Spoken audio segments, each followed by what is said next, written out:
নবীদের স্বপ্ন, সবাই বলে না নবীদের স্বপ্ন। ইব্রাহিম আলাইহিস সালাম স্বপ্ন দেখছেন তার সন্তানকে কুরবানি করে দিচ্ছেন।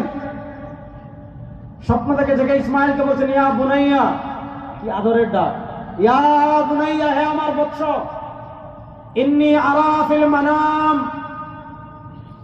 ইন্নী আরা ফিল মানাম, আমি স্বপ্নে দেখছি, আন্নী আযবাহুক, আল্লাহর পক্ষ থেকে নির্দেশ আসছে আমি তোমাকে জবাহ করছি, ফানজুর মাযা তারা, তুমি বলো কি মতামত দিব।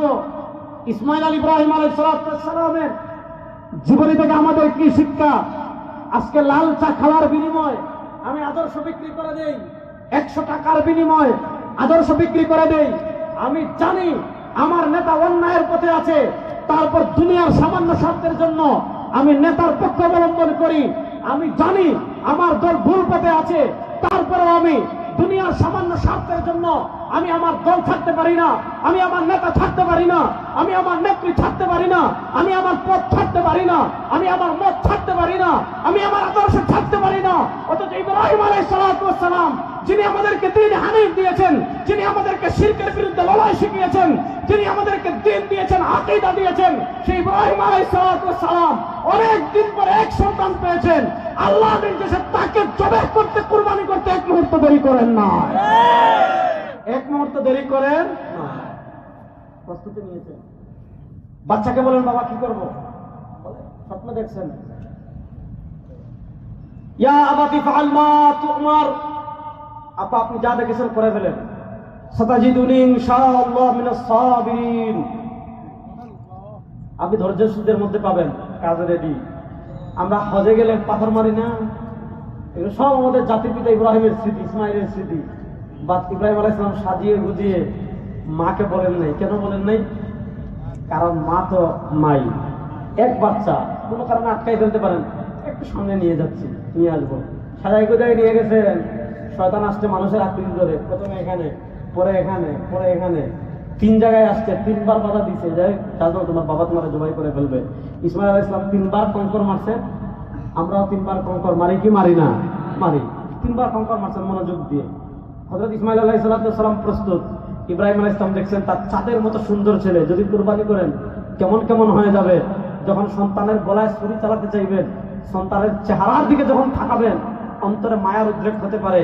ইব্রাহিম আলাইহিস সালাম ছুরিটা নিছেন, ধারালো ছুরি, ইসমাইলকে শুয়াইছেন, কিবলার দিকে পা করে দিয়েছেন, চেহারায় যাতে ইসমাইল আলাইহিস সালামকে না দেখেন, চেহারায় কাপড় বেঁধে ফেলেছেন।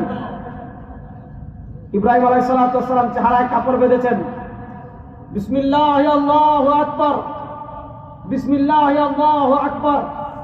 ইব্রাহিম আলাইহিস সালাম ইসমাইলের গলায় ছুরি চালাই দেন, একটা পুষ দেন, কাটে না, পুষ দেন, কাটে না, পুষ দেন, কাটেন না, বিসমিল্লাহি আল্লাহু আকবার বলে টাস করে জুড়ে চাপ দিয়েছেন। হযরত ইব্রাহিম আলাইহিস সালাম রক্তের ঘ্রাণ পেয়েছেন, যে ফিনকি দিয়ে রক্ত বের হয়েছে। আল্লাহু আকবার বলে ইব্রাহিম আলাইহিস সালাম চোখের বাঁধন খুলেন, তিনি দেখেন ইসমাইল তো দূরে দাঁড়িয়ে আছে, জান্নাতের দুম্বা কুরবানি হয়ে গিয়েছে।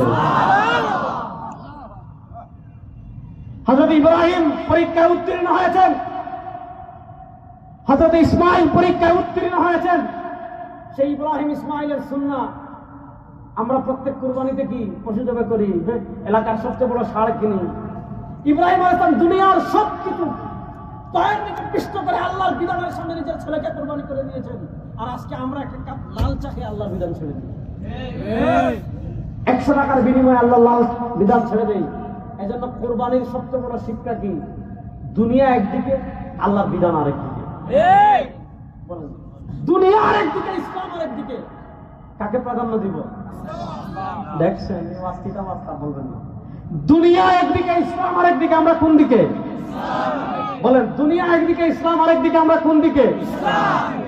পৃথিবী আরেকদিকে, সারা পৃথিবীর ক্ষমতা একদিকে, সারা পৃথিবীর টাকা আরেকদিকে, সারা পৃথিবীর পয়সা একদিকে, কিন্তু এইদিকে পৃথিবী আছে, টাকা আছে, পয়সা আছে, ক্ষমতা আছে, সব আছে, ইসলাম নাই, আমরা এদিকে নাই। এদিকে কিচ্ছু নাই, ইসলাম আছে, আমরা ওইদিকে আছি। বলেন তো প্রস্তুত ইনশাআল্লাহ? ইসলামের জন্য ইব্রাহিম আলাইহিস সালাম তার ছেলেকে কুরবান করে দেওয়ার জন্য প্রস্তুত ছিলেন।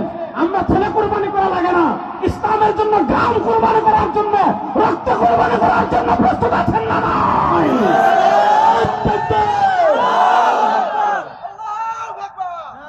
আছেন তো যুবকরা ইনশাআল্লাহ? হাত মুসিবত করে বলার প্রস্তুত আছেন তো ইনশাআল্লাহ? হতাশ হওয়ার কিছু নেই। আগামী পৃথিবী হচ্ছে ইসলামের ইনশাআল্লাহ। বিশ্বাস করেন, হতাশ হওয়ার কিছু নাই। পৃথিবীর খেলা যে ঘুরতেছে আপনারা কি টের পাচ্ছেন?